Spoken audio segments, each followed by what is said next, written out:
जय हिंद दोस्तों। जैसे कि एसएससी जीडी में बहुत ही बम्पर पदों पर नई भर्ती आ चुकी है, तो साथियों उसके लिए आज से टीसीएस के द्वारा पूछे गए जीके, जीएस और हिंदी के पेपर को कवर करेंगे। और साथियों आपकी जानकारी के लिए थोड़ा सा बता दें, एसएससी जीडी में जीके, जीएस और करंट अफेयर से टोटल 20 क्वेश्चन पूछा जाता है और साथ में 20 क्वेश्चन हिंदी व्याकरण से पूछा जाता है और प्रत्येक क्वेश्चन 2 अंकों का होता है।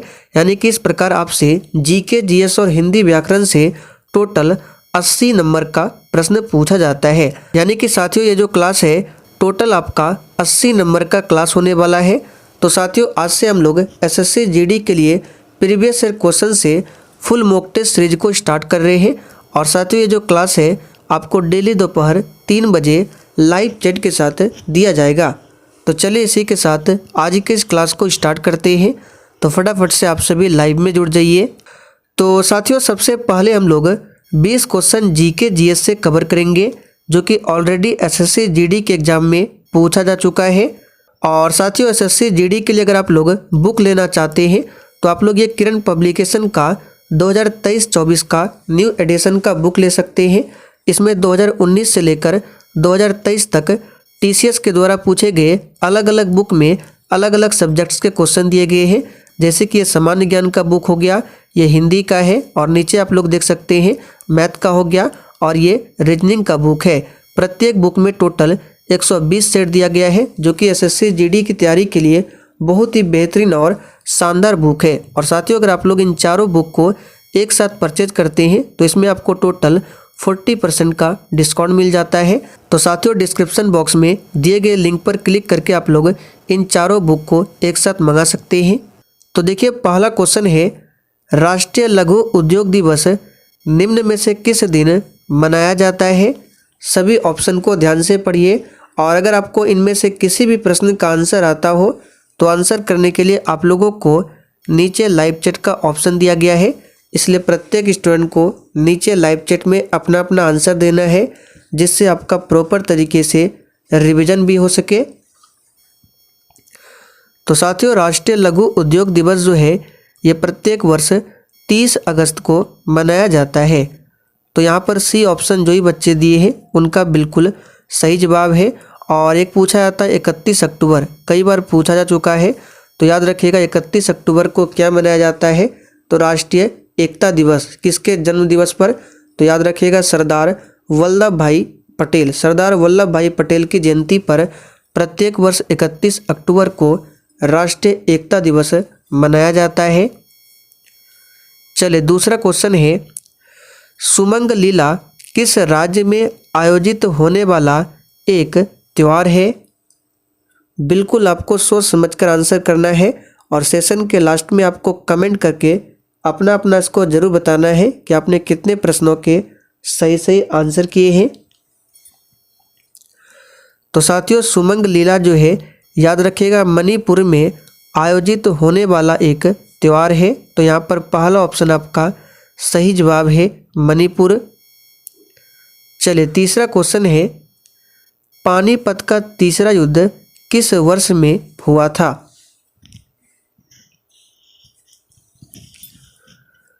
तो साथियों पानीपत का जो तीसरा युद्ध है याद रखिएगा 1761 में हुआ था। ये एसएससी का फेवरेट क्वेश्चन है, इसको याद कर लीजिए। पानीपत का जो तीनों युद्ध है तीनों को सही से याद कर लीजिए। पानीपत का पहला युद्ध हुआ था 1526 में बाबर और इब्राहिम लोदी के बीच में। पानीपत का दूसरा युद्ध हुआ था 1556 में अकबर और हेमू के बीच में।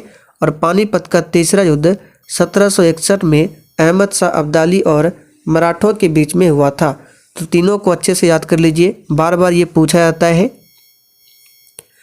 आगे देखिए, दिल्ली का पहला मुस्लिम शासक कौन था? तो साथियों दिल्ली का पहला मुस्लिम शासक की बात करें कौन था? तो यहाँ पर इसका सही जवाब है कुतुबुद्दीन ऐबक। और दिल्ली सल्तनत का पहला वंश पूछे कौन सा वंश था? तो गुलाम वंश, जिसकी स्थापना किया था कुतुबुद्दीन ऐबक ने। कब किया था? तो साथियों गुलाम वंश की स्थापना 1206 में किया गया था। और यहाँ से प्रश्न बनता है कुतुबुद्दीन ऐबक की मृत्यु कब हुई थी? तो याद रखिएगा 1210 में। कैसे हुई थी? तो पोलो खेलते समय घोड़े से गिरकर इनकी मृत्यु हुई थी। कुतुबुद्दीन ऐबक को लाख बख्श की उपाधि भी दिया गया है और इन्होंने ही कुतुब मीनार का नींव रखा था। तो इन सारे फैक्टों को आपको ध्यान रखना है। निम्नलिखित संतों को उनके काल अनुक्रम में नियोजित कीजिए। तो यहाँ पर आपको कूट के माध्यम से आंसर करना है। तो सबसे पहले कौन हो जाएगा? तो सबसे पहले हो जाएगा कबीरदास, उसके बाद हो जाएगा नामदेव, नानक और फिर लास्ट में मीराबाई, यानी कि 2, 1, 4, 3। चलिए देख लेते किस ऑप्शन में है 2, 1, 4, 3। तो देख सकते हैं सी ऑप्शन में दिया गया है 2, 1, 4, 3। आगे देखिए निम्नलिखित में से कौन वारकरी संप्रदाय का संत था? तो साथियों यहाँ पर छठे प्रश्न का सही जवाब हो जाएगा सी ऑप्शन नामदेव। याद रखिएगा साथियों, नामदेव जो है ये वारकरी संप्रदाय का संत था। भक्त तुकाराम कौन से मुगल सम्राट के समकालीन थे? चलिए 7 के लिए आप सभी आंसर कीजिए। और साथियों बिल्कुल इसी लेवल का क्वेश्चन एसएससी जीडी एग्जाम में पूछा जाता है, इसलिए आप लोग डेली क्लास को अटेंड कीजिए और साथ में आप लोग टेलीग्राम चैनल को जाकर जरूर ज्वाइन कर लीजिए, क्योंकि सभी क्लास की जो इन्फॉर्मेशन है वहीं पर शेयर की जाती है। तो भक्त तुकाराम जो है कौन से मुगल सम्राट के समकालीन थे? तो याद रखिएगा जहांगीर। यहाँ पर सी ऑप्शन आपका सही जवाब है जहांगीर। आगे देखिए कृष्णदेव राय के दरबार में अष्टदिग्गज कौन थे? तो देखिए यहाँ से आपसे 3 क्वेश्चन पूछा जा सकता है और जो क्वेश्चन पूछा जाता है आपको बता देते हैं। सबसे पहले अष्टदिग्गज जो है ये कृष्णदेव राय के दरबार में था और यहाँ पर अष्टदिग्गज का मतलब क्या है? तो 8 तेलुगु कवि। यहाँ पर बी ऑप्शन आपका सही जवाब है, याद रखिएगा। और यहाँ से प्रश्न बनता है कि अष्टप्रधान किसके दरबार में था? तो याद रखिएगा शिवाजी के दरबार में था अष्टप्रधान। और नवरत्न पूछा जाता है, नवरत्न किसके दरबार में था? तो अकबर के दरबार में। और शिवाजी के दरबार में जो अष्टप्रधान था ये क्या था? तो 8 मंत्री। मुगल वास्तुकला को किसके शासनकाल में अनोखी भव्यता प्राप्त हुई थी? चलिए 9 के लिए आंसर कीजिए। तो साथियों मुगल वास्तुकला को याद रखिएगा शाहजहां के शासनकाल में अनोखी भव्यता प्राप्त हुई थी। अकबर की बात करें तो साहित्य का स्वर्ण काल कहा जाता है अकबर के काल को, और जहांगीर के काल को कला का स्वर्ण काल कहा जाता है। निम्नलिखित में किस स्थान के खंडहर विजयनगर की प्राचीन राजधानी का प्रतिनिधित्व करते हैं? तो विजयनगर की बात करें तो इसकी प्राचीन राजधानी की बात करें तो ये हो जाएगा हम्पी, जो कि कर्नाटक में पड़ता है।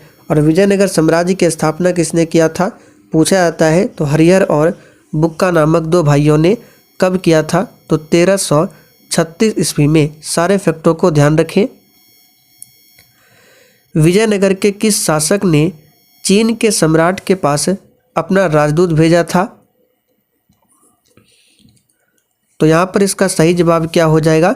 बुक्का प्रथम ने। याद रखिएगा विजयनगर के शासक बुक्का प्रथम ने चीन के सम्राट के पास अपना राजदूत भेजा था।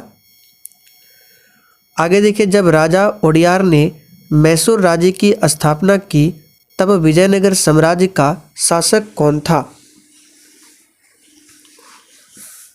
चलिए तो यहाँ पर इस प्रश्न का सही जवाब क्या हो जाएगा? तो इसका सही जवाब है डी ऑप्शन वेंकट द्वितीय था।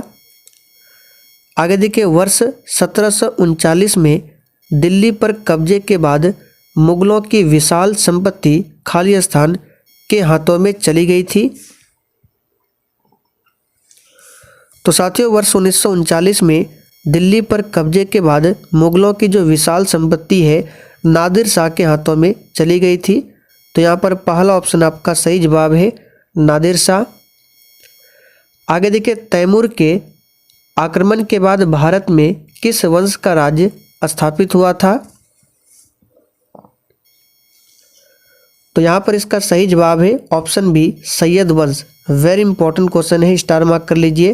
तैमूर के आक्रमण के बाद भारत में सैयद राजवंश का स्थापना हुआ था। वास्तुकला की भारत फारसी शैली ने किसके शासनकाल में सर्वोच्च सुंदरता प्राप्त किया था? तो यहाँ पर 15 का सही जवाब है डी ऑप्शन, शाहजहां। मुगल काल में पोलज क्या था? तो साथियों, भूमि वार्षिक रूप से जोती जाती थी, इसी को मुगल काल में पोलज कहा जाता था। विधान परिषद की सदस्यता के लिए न्यूनतम आयु कितनी होती है? अब देखिए, विधान परिषद की बात करें तो विधान परिषद क्या है? तो वर्तमान में भारत के टोटल 6 राज्यों में ही विधान परिषद मौजूद है। याद रखिएगा, सभी राज्यों में विधान परिषद नहीं है। तो विधान परिषद की सदस्यता के लिए न्यूनतम आयु जो है 30 वर्ष है। यहाँ पर सी ऑप्शन आपका सही जवाब है। जिस तरह से राज्यसभा के लिए न्यूनतम आयु 30 वर्ष है, उसी प्रकार विधान परिषद की सदस्यता के लिए भी न्यूनतम आयु 30 वर्ष है। 25 वर्ष लोकसभा सदस्य के लिए है, 35 वर्ष राष्ट्रपति, राज्यपाल, उपराष्ट्रपति बनने के लिए है। याद रखिएगा। वह निर्णय लेने का अधिकार किसका है कि कोई विधेयक धन विधेयक है या फिर नहीं? तो साथियों, ये जो निर्णय लिया जाता है, सिंपल क्वेश्चन है, लोकसभा के अध्यक्ष के द्वारा। तो यहाँ पर पहला ऑप्शन आपका सही जवाब है। और वर्तमान की बात करें तो वर्तमान में ओम बिरला लोकसभा के अध्यक्ष है। वर्तमान में 17वीं लोकसभा चल रहा है। आगे देखिए, भारत के उपराष्ट्रपति का कार्यकाल वर्ष होता है। तो वर्तमान में भारत के उपराष्ट्रपति कौन है? तो श्री जगदीप धनखड़। और उपराष्ट्रपति का जो कार्यकाल होता है 6 वर्षों के लिए होता है। याद रखिएगा, उपराष्ट्रपति राज्यसभा का पदेन सभापति होता है, तो इसे भी ध्यान रखें। भारत के नियंत्रक और महालेखा परीक्षक आमतौर पर खाली स्थान की प्राप्तियां और व्यय का लेखा जोखा नहीं करती है। तो केंद्र सरकार ये तो होगा, राज्य सरकार भी होगा, सरकारी कंपनियां, इन सभी का करेगा, लेकिन स्थानीय निकाय जो है इसका नहीं करती है। तो यहाँ पर बी ऑप्शन आपका सही जवाब है। और वर्तमान में नियंत्रक और महालेखा परीक्षक यानी कैग कौन है? तो याद रखिएगा, गिरीश चंद्र मुर्मू। और वर्तमान में भारत के महान्यायवादी कौन है? तो आर वेंकट रमनी। दोनों को ध्यान रखें। निम्नलिखित में से शुद्ध वर्तनी वाले शब्द का चयन कीजिए। अब यहाँ से हिंदी व्याकरण के प्रश्न स्टार्ट होते हैं, जो हम लोग टोटल 20 क्वेश्चन को कवर करेंगे और ये टोटल 40 नंबर का है। तो इनमें से शुद्ध वर्तनी वाला शब्द कौन सा हो जाएगा? तो ये हो जाएगा अंत्येष्टि। बी ऑप्शन आपका सही जवाब है। और आप लोग कमेंट करके बताइए, जीके जीएस के 20 में आप लोगों ने कितने प्रश्नों के सही सही आंसर किए हैं। और अभी हिंदी के प्रश्नों को कवर कीजिए। चलिए आगे देखते हैं, कौन सा शब्द स्त्रीलिंग है? और इसमें भी आपका जितना क्वेश्चन सही होगा आप लोग कॉपी में लिखते चलिए। तो इनमें से कौन सा शब्द स्त्रीलिंग हो जाएगा? तो परिषद शब्द जो है ये स्त्रीलिंग है। यहाँ पर सी ऑप्शन आपका सही जवाब है, परिषद। निम्नलिखित शब्दों के पुल्लिंग शब्द चुनिए। हिंदी व्याकरण से बिल्कुल ऐसा ही क्वेश्चन पूछा जाता है और ज़्यादा क्वेश्चन शुद्ध करने वाले वाक्य या फिर शब्द से पूछा जाता है। तो शब्द इसमें से पुल्लिंग कौन सा हो जाएगा? तो यहाँ पर इसका सही जवाब है, पेड़ों के नाम प्रायः क्या होते हैं? पुल्लिंग होते हैं। लेकिन इसमें भी कुछ अपवाद है। तो जैसे कि देखिए, पीपल हो गया, बरगद, आम, कटहल, ये सभी क्या है? तो पुल्लिंग है। स्त्रीत्व शब्द में कौन सी संज्ञा है? तो साथियों, स्त्रीत्व जो है ये बना है स्त्री से। और स्त्रीत्व में जो संज्ञा है भाववाचक संज्ञा है। यहाँ पर डी ऑप्शन आपका सही जवाब है। नारी शब्द का बहुवचन रूप क्या होगा? अब देखिए, नारी शब्द से 2 तरह के क्वेश्चन बन सकते हैं। एक तो नारी शब्द का बहुवचन क्या होगा? तो ये हो जाएगा आपका नारियां, जो कि डी ऑप्शन में है। और नारी शब्द का अगर भाववाचक संज्ञा पूछे क्या बनेगा? तो ये बनेगा नारीत्व। याद रखिएगा, क्या बनेगा? नारीत्व। जिस तरह से स्त्री का स्त्रीत्व बना, उसी प्रकार नारी का नारीत्व। निम्नलिखित में से शुद्ध वर्तनी वाले शब्द का चयन कीजिए। और साथियों, अगर आप लोगों ने अभी तक सेशन को लाइक नहीं किया है तो फटाफट से आप सभी सेशन को लाइक करें। तो ये हो जाएगा अंत्येष्टि सबसे शुद्ध है। पैतृक इस तरह से नहीं लिखा जाता है। देखिए, पैतृक जो है इस तरह से लिखा जाता है। उत्थान की बात करें तो उत्थान इस तरह से होता है। तो ये सभी गलत है, लेकिन बी ऑप्शन जो है ये शुद्ध है। कंजर किसका पर्यायवाची शब्द है? तो साथियों, कंजर जो है ये हाथी का पर्यायवाची शब्द होता है। यहाँ पर डी ऑप्शन आपका सही जवाब है, हाथी। निम्नलिखित में से कौन सा वाक्य व्याकरण की दृष्टि से अशुद्ध है? और साथियों, अगर आप लोग एसएससी जीडी के लिए daily topic wise GK GS की क्लास करना चाहते हैं तो आप लोग डेली शाम 7:30 बजे की क्लास को देख सकते हैं। ये क्लास आपको मेरे दूसरे चैनल पर मिल जाएगा। उस चैनल का नाम है दिवाकर स्टडी IQ, या फिर उस चैनल का लिंक आपको इसी वीडियो के नीचे डिस्क्रिप्शन बॉक्स में मिल जाएगा। वहाँ पर जाकर आप लोग डेली टॉपिक वाइज क्लास कर सकते हैं। तो व्याकरण की दृष्टि से अशुद्ध इसमें से कौन है? तो ये हो जाएगा वह दंड देने के योग्य है। यहाँ पर के नहीं होगा। अगर के को हटा दे तो ये वाक्य क्या हो जाएगा? शुद्ध हो जाएगा। हथेली पर सरसों उगाना का अर्थ क्या है?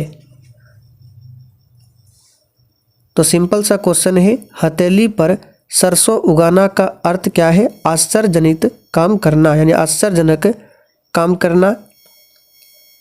निम्नलिखित शब्दों के स्त्रीलिंग सूचक शब्द चुनिए। तो सिंपल सा क्वेश्चन है, इनमें स्त्रीलिंग कौन सा हो जाएगा? तो 10 का यहाँ पर सही जवाब होगा इनमें से कोई नहीं, क्योंकि मुनि, रवि, बलि ये सभी क्या है? पुल्लिंग है। तो इनमें से कोई भी स्त्रीलिंग नहीं है। निम्न में से बहुवचन क्या है?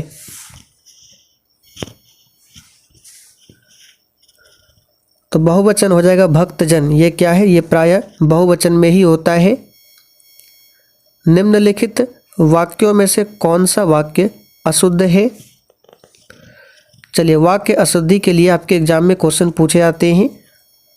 तो 12 का यहाँ पर सही जवाब क्या हो जाएगा? तो बी ऑप्शन जो है आपका भवदीय, ये अशुद्ध है। इसका शुद्ध क्या बनेगा? तो आपका भावदीय होता है। इस तरह से भावदीय, ना कि भवदीय। तो ये ही गलत है। बाकी सभी यहाँ पे क्या है? शुद्ध है। आप का बहुवचन क्या होगा? तो आपका बहुवचन बन जाएगा आप लोग। शुद्ध वाक्य कौन सा है? तो इसमें से शुद्ध वाक्य जो हो जाएगा, राम और सीता वन को गए, ये क्या है? सबसे शुद्ध वाक्य है। निम्नलिखित में से शुद्ध वाक्य चिन्हित कीजिए। सभी ऑप्शन को ध्यान से पढ़िए। और साथियों, अगर आपको किसी भी प्रश्न में थोड़ा भी डाउट होता है तो आप लोग तुरंत कमेंट करके पूछ सकते हैं। तो इसमें से शुद्ध वाक्य आपका कौन सा हो जाएगा? तो उसके प्राण निकल गए, ये क्या है? शुद्ध वाक्य है। निम्नलिखित शब्दों के पुल्लिंग शब्द को चुनिए। तो फसलों के नाम प्रायः क्या होते हैं? पुल्लिंग होते हैं, लेकिन कुछ अपवाद भी है। तो सबसे पहले देखिए, पुल्लिंग हो जाएगा आपका चावल, जौ, गेहूँ, मटर, चना, ये सभी क्या है? पुल्लिंग है। अब जैसे मकई हो गया, मूंग हो गया, ये सभी क्या है? स्त्रीलिंग है। आंखें चार होना मुहावरे का अर्थ क्या है? तो सिंपल सा क्वेश्चन है, डी ऑप्शन सही है, प्रेम होना।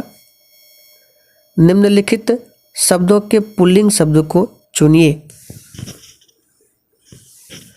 तो यहाँ पर पुल्लिंग हो जाएगा आपका प्रांत, ये क्या है? पुल्लिंग। बाकी पृथ्वी, झील, घाटी ये स्त्रीलिंग है। निम्नलिखित वाक्यों में शुद्ध वाक्य कौन सा है? तो यहाँ पर शुद्ध वाक्य कौन सा हो जाएगा? ताजी गन्ने का रस यहाँ बिकती है, गलत है। ताज़ा गन्ने का रस ये भी गलत है। यहाँ ताज़ा गन्ने का रस बिकता है, ये भी गलत है। ये सही है, यहाँ गन्ने का ताज़ा रस बिकता है। तो पहला ऑप्शन ही सही है।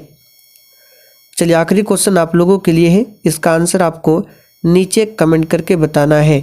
निम्नलिखित शब्दों के स्त्रीलिंग सूचक शब्द चुनिए।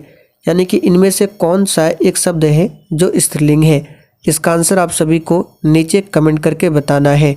तो साथियों आज के लिए इतना ही। आज हमने टोटल 40 क्वेश्चन को कवर किया है जो कि टोटल 80 नंबर का होता है। तो सेशन पसंद आया हो तो जाने से पहले आप सभी सेशन को लाइक करते हुए और सेशन को शेयर करते हुए ज़रूर जाएं।